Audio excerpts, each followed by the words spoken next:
Hello and welcome to Discovery Channel's new hit TV show, Ecosystems. The ecosystem we'll be talking about today is the African savannah. The African savannah is home to many animals. The first animal we'll be talking about today is the lion, or Panthera leo, is its scientific name. The lion is 10 feet long and weighs 420 pounds. It is an endangered species. A male's roar can be heard from 5 miles away. Lions live in prides of up to 40 members, half cubs and young adults. They don't eat their entire kill and instead have hyenas come and finish it off.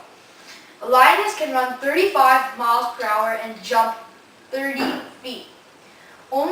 There are only 1/4 as many lions as there were 40 years ago in Africa. Lions' eyes are 5 times better than human eyes and can hear the prey from over a mile away. Some legends state that lions were gods. Lions eat about 2 times a week. The next animal we'll be talking about is the Nigericeps ant, or Crematogaster nigericeps. It is the least warlike out of the 4 Crematogasters. Their plant of choice is the whistling thorn acacia. 4 species of Crematogasters fight for this plant. Crematogasters live in colonies. Males' duties are to mate with future queens. That's mostly all you want to know about Nigericeps ant.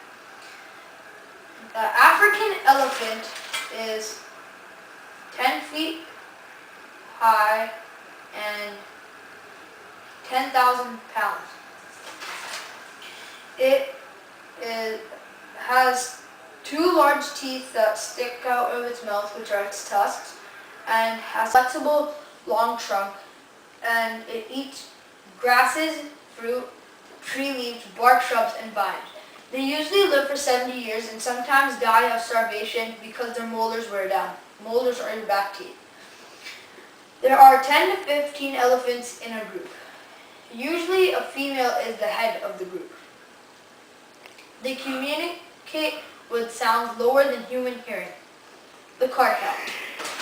A carcal has a head and body as long as 24 to 36 inches. Its tail is 9 to 12 inches. It is 28 to 42 pounds and 15 to 20 inches tall. The males mature in 12 to 15 months, while females take 14 to 16 months. Mothers carry cubs in their mouths. Males usually live alone, and their lifespan is of 17 years. They eat rabbits, porcupines, sheep, young antelope, or deer. Their only predator is man, because of their beautiful and exotic fur. The Egyptian mongoose. They are the biggest mongoose in all of Africa. They have 35 to 40 teeth. They are talented snake killers. Mongooses have a lifespan of 7 to 12 years. They open their eyes after 6 to 8 days of being born. The males leave the pack before the females, mostly because they're more manly. They're carnivorous and they eat berries if in the area. That's all about animals in the African savannah. Now we'll move on to plants. The first plant we'll talk about is the baobab. The baobab lives around the equator. It is 25 meters tall and can live to thousands of years, and for thousands of years. It holds water in its leaves, and that's mostly all you want to know about a baobab.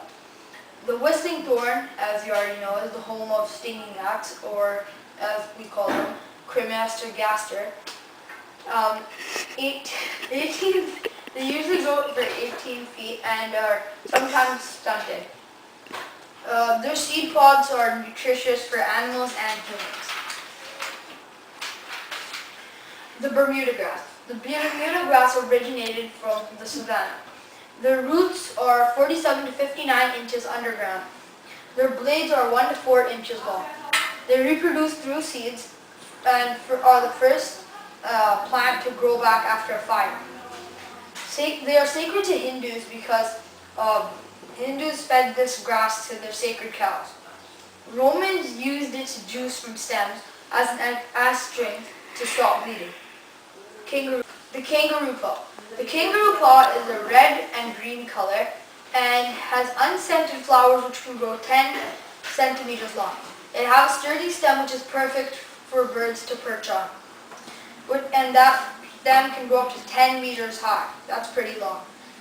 I know they don't go up to 10. That's 4 exotic plants you find in the savannah. The location of the savannah is shown on this map. It is in Africa and in South America. Now we'll move on to the temperatures. The savannah's climate is wet and dry. The precipitation is 10 to 30 inches of rain. There is hardly any rain from December to February, which is kind of strange because that is the time of winter. The savannah has only 2 seasons, which are winter and summer. There aren't many environmental concerns in the savannah due to the fact it is a hard place to live in. Though poachers do come to the savannah to hunt the lion for its exotic fur along with the carcal. There is safaris where animals are hunted, which is very cruel. I'm sorry folks, but that's all the time we have for now, so I bid you all a farewell. Goodbye, and see you next time on Ecosystems.